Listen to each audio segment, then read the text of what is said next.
আবির্ভাব হয়েছে, যখন দেবতারা সমবেতভাবে তাদের উপর দানবের দৈত্যের অত্যাচারের কথা শ্রবণ করলো, সেই শুনতে শুনতে তাদের মধ্যে যে ক্রোধাগ্নি জাগলো, সেই ক্রোধাগ্নি থেকে দেবী চণ্ডীর আবির্ভাব হলো। সেই দেবী চণ্ডী এই দানবকে দানব সংহার করলেন। কিন্তু তার জন্য তো একে অপরের দুঃখের কথা, একে অপরের কষ্টের কথা জানতে হবে। তো একে অপরের কষ্টের কথা জানতে যাতে না পারে সেই কাজ করছে এই মিডিয়া, মুসলমানের দালালি করছে। তাই বন্ধু, এই মিডিয়ার উপর নির্ভর না করে আজকে আমাদের মুখে মুখে প্রচার হবে ধানতলা বানতলার কথা। আমাদের মুখে মুখে প্রচার করতে হবে হেমতাবাদ প্রতিমা দাসের কথা। আমাদের মুখে মুখে প্রচার করতে হবে নির্দেশখালীতে আরতি দাসকে 23 জন মিলে ধর্ষণ করে কিভাবে কেটে টুকরো টুকরো করে দিয়েছিল সে কথা প্রচার করতে হবে। ধানতলায় হিন্দু মেয়েদের গণধর্ষণের কথা আমাদের মুখে মুখে প্রচার করতে হবে। আর তারপর সেই আমাদের মা বোনের সম্মানহানির ক্রোধে হুতাশনে জ্বলে উঠতে হবে। সেই ক্রোধ থেকে এক পবিত্র শক্তির জন্ম নেবে। সেই পবিত্র শক্তি হবে হিন্দু সংহতি।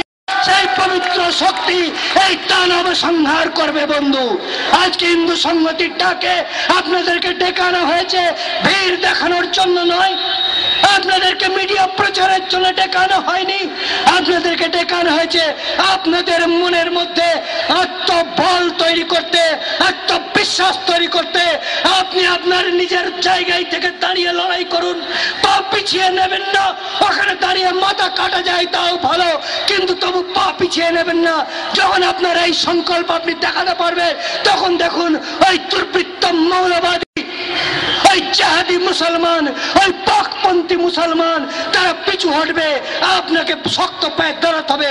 আপনি যখন শক্ত পায়ে দাঁড়াবেন তখন আপনার সঙ্গে হিন্দু সংহতি আছে, হিন্দু সংহতি থাকবে।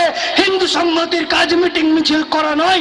হিন্দু সংহতির কাজ হলো গ্রামে গ্রামে হিন্দুর উপর অত্যাচার দুর্দশা দূর করা, হিন্দু মা বোনের ইজ্জত রক্ষা করা, হিন্দু মঠ মন্দির দেবী প্রতিমা রক্ষা করা।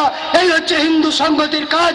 এই কাজে আপনারা সকল আজকে এখান থেকে আত্মবিশ্বাস নিয়ে এবং এখানে যে সংকল্পের কথা বলা আছে সেই সংকল্পগুলোকে স্মরণ করে আপনারা ফিরে যান।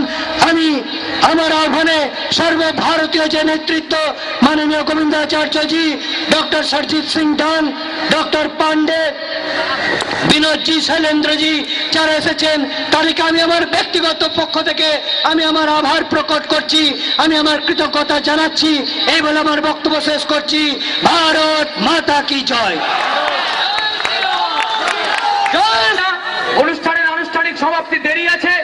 এই মাত্র তপনদার কাছে উজ্জীবিত ভাষণ শুনে বাস থেকে চলে যাচ্ছিলেন ডিপিআইচের বাবা, তপনদার কাছে তুলে দিচ্ছি।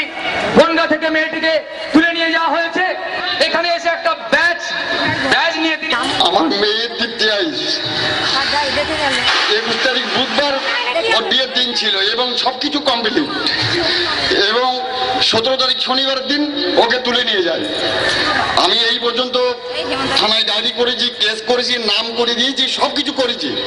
আমার বনগাঁ থানার বড়বাবু আমার কাছে শুধু সময় নাই, বলে দেখছি এই আজকে তুলে আনছি, কালকে তুলে আনছি, এ করছি তা করছি, এরকম। আমি থানায় গেলে আমাকে উলট পালট কথাবার্তা বলে, কোনো স্টেট আমার কাছে নেয়নি। অজিত অধিকারীর সঙ্গে আমাদের এই হিন্দু সংগঠনের সঙ্গে ওনার সঙ্গে আমার যখন যোগাযোগ হলো তখন ওনার সঙ্গে আমি আলাপ করলাম। আলাপ করবার পরে উনি আমাকে এই সংগঠনে নিয়ে এসছে। এইবার আমি এই সংগঠনের পরে নির্ভর করছি, ইনারা যেটা সিদ্ধান্ত নেবে আমি সেটার পরে নির্ভর করব। নমস্কার। না, পুলিশ কিছু করবে না, আমাদেরকে সংকল্প নিতে হবে আমার বোনেদেরকে আমরা বাঁচাবো। বিশেষ আলোচনা সভা আছে আগামী 21শে ফেব্রুয়ারি বেলা 3টে। আপনারা যারা কলকাতার কাছাকাছি রয়েছেন তারা অবশ্যই সেই অনুষ্ঠানে অংশগ্রহণ করবেন। এবারে বাড়িটাকে আমি আহ্বান করছি আমাদের মাননীয় সভাপতি শ্রী বাড়ির বরণ গুহ, আজকের সভার সভাপতি, তিনি তার সভাপতির অভিভাষণ দেবেন। একটা আমার ভুলে গেছে, একটি অনুরোধ এসেছিল যে বাংলাদেশ থেকে মুসলমান অনুপ্রবেশকারীরা আসছে এদেশ দখল করার জন্য, নাগরিকত্ব পাচ্ছে না, তারা এদেশে শরণার্থীর মর্যাদা পাচ্ছে না, তাদেরকে চোরের মতো লুকিয়ে থাকতে হচ্ছে। তাদের প্রতি আমাদের পূর্ণ নৈতিক সমর্থন। এদেশে আসার তাদের অধিকার আছে, তারা তাদের ধর্ম বাঁচানোর জন্য এসেছে, এই ঘোষণা